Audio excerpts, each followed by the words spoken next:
హైదరాబాద్ రామ్నగర్లోని శ్రీ లక్ష్మీ పద్మావతి సమేత శ్రీ వెంకటేశ్వర స్వామివారి పవిత్రోత్సవాలు శాస్త్రోక్తంగా సాగాయి. పవిత్రోత్సవాల్లో చివరి రోజైన గురువారం ఉదయం విశ్వక్సేన ఆరాధన, పుణ్యవాచనం, అగ్ని ధ్యానం, కుంభారాధన, ఉక్త హోమాలు నిర్వహించారు.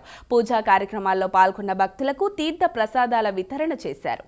శ్రీనివాస గోవింద శ్రీ వెంకటేశ గోవింద భక్తవత్సల గోవింద భాగవత ప్రియ గోవింద నిత్య నిర్మల గోవింద నీలమేఘ శ్యామ